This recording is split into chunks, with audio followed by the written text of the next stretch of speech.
ایک آدمی گھر پھر دیر سے آیا۔ آدھی رات تھی اور پڑوسیوں کے کتے بھونک بھونک کر ہلکان ہو رہے تھے۔ اس نے ہمیشہ کی طرح پی رکھی تھی اور اسے اپنا کوئی بھی ہوش و حواس نہیں تھا۔ اس کی بیوی نے روز کی طرح آج بھی اس کے لیے دروازہ کھولا اور اس کو بیڈ تک سہارا دے کر لے گئی۔ بیڈ پر لے کر گئی تو اس نے اپنے ہاتھ میں پکڑی ہوئی بوتل کو زمین پر دے مارا۔ بیوی نے دیکھا کہ نیچے سارے کانچ ہی کانچ پھیل چکے ہیں، لیکن اس نے اپنے خاوند کو کچھ بھی نہ کہا، خاموش رہی، بلکہ اس نے اس کے جوتے اتارے، اوپر کمبل اوڑھا دیا اور اس کو سلا دیا۔ ہمیشہ کی طرح وہ بے سدھ پڑا سوتا رہا۔ بیوی نے جھاڑو اٹھائی اور نیچے سے کانچ کے ٹکڑے صاف کیے اور راستے میں کمرے تک آتے ہوئے اس کے شوہر نے جو کچھ بھی چیزیں توڑی تھیں وہ ہر چیز کو اٹھا کر گھر صاف کرنے لگی۔ جب صبح ہوئی اور اس کا شوہر نیند سے بیدار ہوا تو وہ دعا کرنے لگا کہ اللہ کرے کہ آج بیگم لڑائی نہ کرے مجھ سے، کیونکہ وہ ہر روز اتنی لڑائی کرتی تھی اپنے خاوند کے ان کرتوتوں کی وجہ سے، اور دیر سے گھر آنے پر ہمیشہ سے جھگڑا ہوا کرتا تھا، اور سونے پر سہاگا تو یہ ہو گیا کہ آج رات تو اس نے کتنے برتن اور بوتل کو بھی توڑ دیا تھا اور پورا گھر خراب کر دیا تھا۔ وہ ڈرتا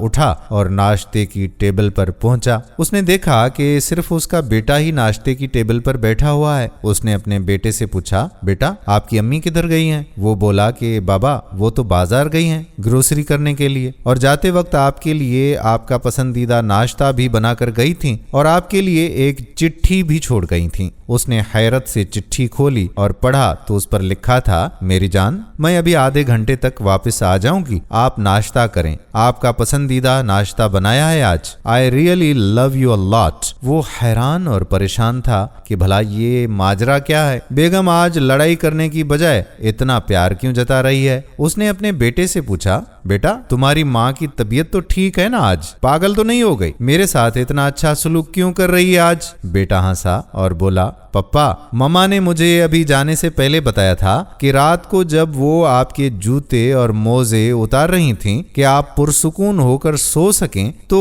آپ نے اتنی پی رکھی تھی کہ آپ نے امی کو پہچانا تک نہیں، اور آپ نے ان کو کہا کہ او بی بی میں کوئی ایسا ویسا آدمی نہیں ہوں، خدا کا خوف کرو، پیچھے ہٹو، میں شادی شدہ ہوں۔ اور امی آج صبح سے گانے گنگناتی پھر رہی تھیں۔ یہ سن کر باپ کو بھی ہنسی آ گئی۔ دوستو اگر آپ اپنے رشتے ٹھیک سے نبھائیں گے تو آپ چھوٹی چھوٹی غلطیاں کر سکتے ہیں، لیکن کبھی کسی بڑی غلطی کا ارتکاب آپ کے لیے ممکن نہیں ہے۔ اپنی ترجیحات ٹھیک سے متعین کریں اور رشتوں کے قدردان بنیں۔ جب آپ کی ترجیحات کی درست تقرری ہوتی ہے تو آپ کی عادتیں خود بخود ٹھیک ہو جاتی ہیں اور آپ کے گھر والے آپ سے پیار کرنے لگتے ہیں، اور آپ کی چھوٹی چھوٹی غلطیوں سے بھی وہ پیار کرنے لگتے ہیں۔ پر یاد رکھیں کہ کسی بھی رشتے میں بے وفائی ایک ناقابل معافی جرم ہے۔ امید کرتے ہیں کہ ہماری آج کی ویڈیو آپ کو پسند آئی ہوگی اور اپنے دوستوں کے ساتھ شیئر بھی ضرور کریں گے۔ آنے والی ویڈیو تک آپ کا اپنا میزبان قادر بخش کلہوڑو آپ سے اجازت چاہتا ہے۔ فی امان اللہ۔